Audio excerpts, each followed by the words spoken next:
Hello po mga kababayan, si Dante Maravillas.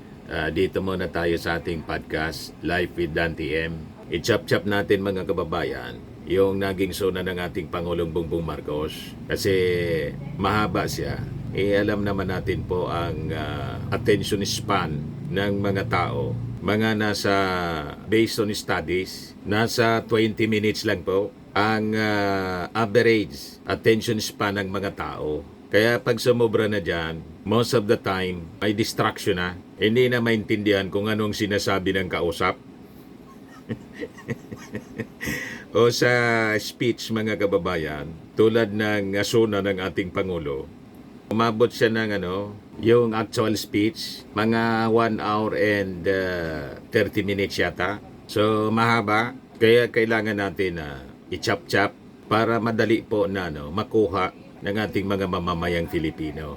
Ngayon, sabi ni General Torre, kasi special mention si General Torre, nang tanongin ng media si General Torre kung ano yung rate niya sa naging sona ng ating Pangulo, sabi ni General Torre, 5.5 stars niya out of 5. Sumubra pa sa 5. Ratings niya, stars, kasi yung ranggo ng general po, stars. Kasabi dito sa balita ng ABS-CBN, Torre said, he liked the President's strong statements against corruption, particularly on flood control projects. Ako gustong-gusto ko yon sapagkat talagang dapat maramdaman ng taong bayan na may managot doon sa mga nangyaring pagbaha. Nagulantang ako doon. Torre admitted he was caught by surprise when President referred to him as bagong kampiyon after enumerating famous Filipino athletes and outlining the administration's plans for sports development, causing the audience to erupt in laughter and cheers. Biglang tayo si General Torre. Nagulantang daw siya. Bagong champion si General Torre, mga kababayan. Kaya iyakan ngayon yung mga DDS. Kasi yung idol nila, si Baste, naging kampiyon sa Karuwagan. Wala na, mga kababayan, kahit anong depensa ng mga DDS kay Baste at kahit ano pang statement na palabas ni Baste, dumikit na sa kanyang pagkatao, sa kanyang imahe.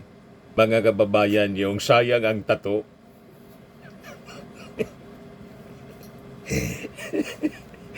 Di ba? Kaya tingnan ninyo si Torre na hindi po mayabang. Talagang tama yung sinasabi sa Bible. He who humbles himself shall be exalted, and he who exalts himself shall be humbled.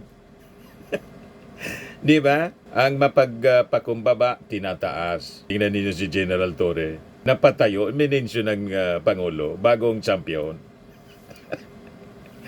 Bagong pambansang kamoo. Although joke man lang yun ni President Bongbong. Pero di ba nakakatuwa?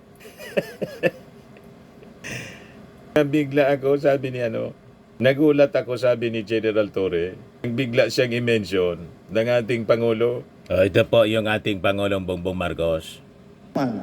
Nakikita natin ang sobrang pagtaas naman ng timbang ng ating mga kababayang edad 20 at pataas. Kaya sikapin natin maging mas aktibo ang ating pamumuhay araw-araw. Ipalaganap natin ang mga pagsasagawa ng mga palaro, ng mga paliga, fun run, fun walk, pati mga aerobics, pasumba.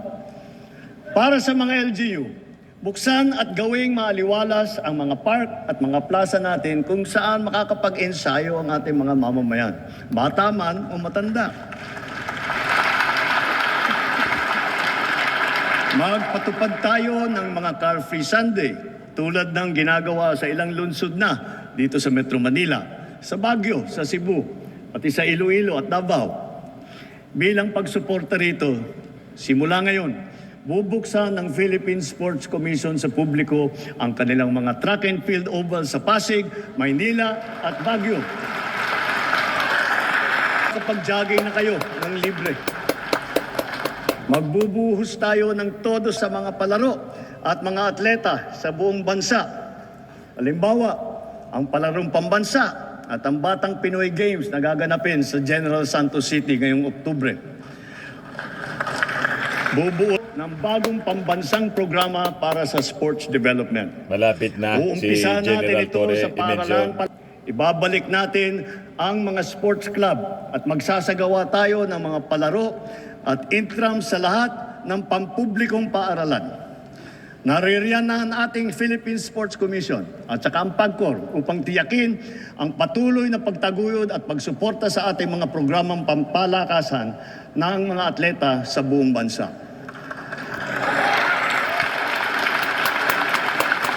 Dahil sa mga ito, ang ating kabataan ay maagang namumulat sa sport, humuhusay at tumataas ang kumpiyansa.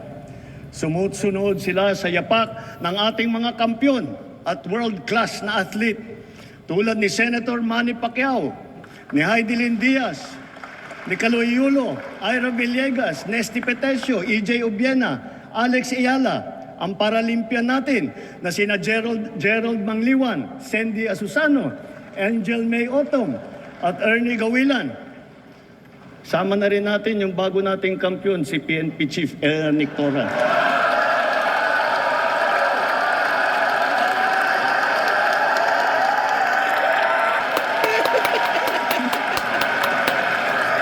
Bagong kampiyon.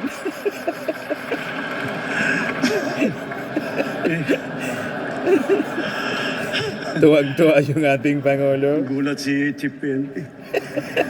At siyempre, pati pa ang ating kampyon sa Asian Winter Games, Philippine Men's Curling Team.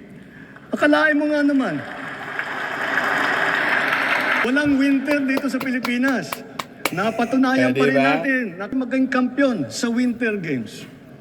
Kilalanin natin ang mga atleta na umani ng karangalan para sa Pilipinas.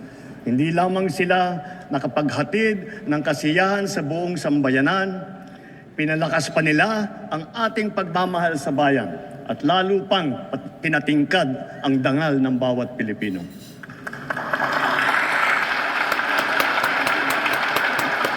Dito sa atin, kasakit. Sa tuwa ni General Torre, nabigyan ni General Torre ng 5.5 stars out of 5. Sumobra pa sa 5. Yung ratings ng ating Pangulong Bongbong Marcos. You see? Patungkol naman mga kababayan sa mga health programs. Kasi kailangan natin ito, lalo na sa ating mga kabataan at yung mga matatanda, lalo na sa mga malalayong barangay, malalayong lugar. Sabi nga ng ating Pangulong Bongbong Marcos, dito sa atin anya, bawal magkasakit. Mahal ang mga gamot. Kaya isa ito sa tinutukan mga kababayan ng ating administrasyon sa first 3 years ng kanyang pamumuno bilang presidente. So pakinggan natin yung naging pahayag ng ating Pangulong Bongbong Marcos. Mahal ang gamot.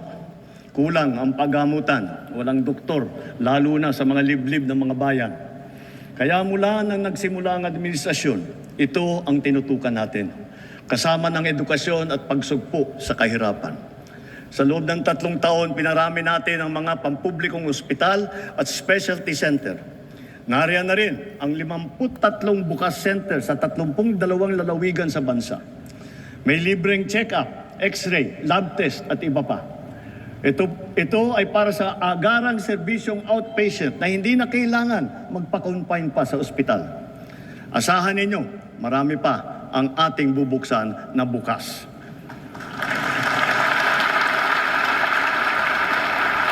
At nasisiyahan ako na makapag-report na sa kauna-unahang pagkakataon, ang bawat bayan po sa Pilipinas ngayon ay may doktor. Mayroon ng magiging tagapag-alaga. Mayroon ng tagapag-alaga ng kalusugan ng May doktor mamamayan na po, sa inyong bawat lugar. bayan. Kayo ay miyembro ng PhilHealth. Pinataas at pinaganda na rin natin ang mga benepisyo. Lalo na para sa mga karamdaman na laganap dito sa ating bansa. Kapag kayo po o ang inyong kapamilya ay may sakit sa puso, huwag po kayong mag-alala. covered na po sa PhilHealth ang pagpapagamot ninyo para sa atake sa puso, sa open heart surgery, valve repair o sa replacement. Ayos na ayos, di ba pa? O ano pa? At may cancer assist po tayo. Pandagdag para sa pagpapagamot ng mga cancer patient natin. May pondo rin para sa bakuna laban sa human papilloma virus na nagiging sanhi ng maraming klase na cancer. Para naman sa ibang klase na cancer na hindi sakop ng PhilHealth, meron po din tayong nilaang 1 bilyon at 700 milyong piso para pambili ng mga kinakailangang gamot para sa ating mga pasyente. At dapat, itry ninyo po ito. Mainam po ito sa may sakit na cancer. I am worldwide amazing pure organic barley powder the drink mix from Australia. O, di ba? Iniinom siya mga kababayan, endorsed by cancer survivor, actress Maritoni Fernandez. Kailangan mga healthy foods, healthy drinks yung iniinom natin po. Kinakain, kinukonsume. Sa mga nagdadialysis, ang mga session ninyo na 3 beses sa isang linggo, libre na sa buong taon. Yes! O, di ba? Napakaganda po, mga kababayan. Libre na rin pati ang mga kinakailangang mga gamot. Kung kakailanganin man ng kidney transplant, inakyat na natin ang limit hanggang 2,100,000 piso mula sa dating 600,000 piso.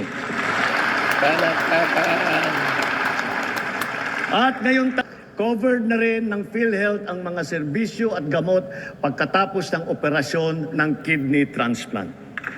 Yes! Kung kailangan talaga na huwag po kayong matakot sa gastos dahil sagot na ng PhilHealth. Yes! At kung magkakasakit ng dengue ang inyong anak, itinaas po natin sa 47,000 piso ang sagot ng PhilHealth. Ang pagtatanggal ng katarata ay inakyat na rin ang limit sa 187,000 na piso mula 16,000 piso. Napakaganda. Pati ang mga sari-saring serbisyong kasama rin po ngayon ang PhilHealth. Kapag may kailangan kayong dalhin sa emergency, huwag po kayong mag-atubiling itakbo sa ospital. Covered na rin po yan ng PhilHealth. Mahal na mahal niya ang Kapag ating mga lumabo ang mata kababayan. ng inyong anak ang magpasukat ng grado, pati na rin ang pagpapagamot nila laban sa malnutrition, ito rin ay covered na rin ng Yes!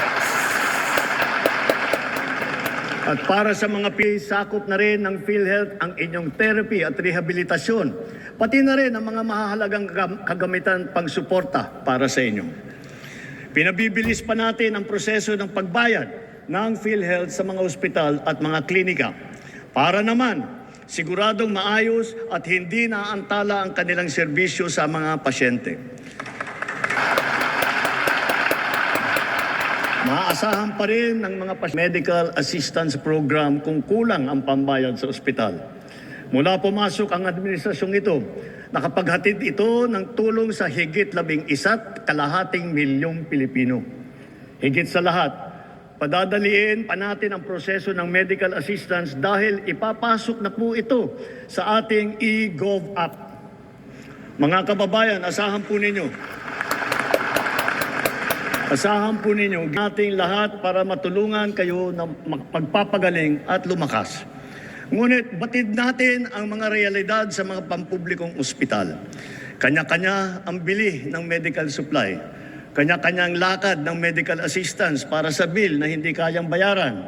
Kaya sa lahat ng aking binanggit na mga haligi na itaguyod na natin, ang bahaging sasagutin ng PhilHealth, ang sari-saring pondo na pamahalaan para sa medical assistance kagaya ng MAIP, PCSO at PAGCOR, at ang karagdagang pondo na ibibigay pa natin sa mga DOH hospital, areglado na ang lahat sa ospital pa lang. Wala nang kailangan pang puntahan o lapitan pa. Ito po, itinuloy na po natin zero balance billing. libre po.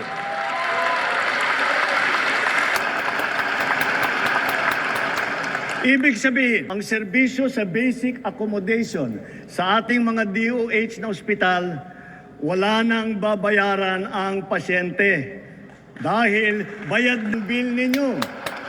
Uulitin Zero ko, billing po. wala nang kailangan ng pasyente basta sa DOH ospital dahil bayad na po ang bill ninyo. Wala pang nakagawa niyan mga kababayan na presidente. O, di ba? Asahan ninyo patuloy ang malawakang programang pang-infrastruktura ng So yan mga kababayan, sinachap-chap natin kasi yung attention span, ang average po is 20. Kaya i-chap-chap natin 15 minutes itong naging sona ng ating Pangulong Bongbong Marcos para madali ninyo pong madali ninyong maintindihan at maibalita din ninyo sa inyong mga kakilala. Zero billing na pala. Magiging zero billing na sa mga hospitals, DOH hospitals mga kababayan or government hospitals. Ayos pa? O yung mga hindi pa naka-subscribe dito sa ating bagong YouTube channel, click subscribe po ninyo. At yung gusto na mag-negosyo po nito, mag-message lang kayo po sa amin or kay Riz Maravillas po, yung aking anak na architect entrepreneur. O lagi nating tatandaan sa buhay po, you become what you believe. Ako po si Dante Maravillas. Bye-bye po.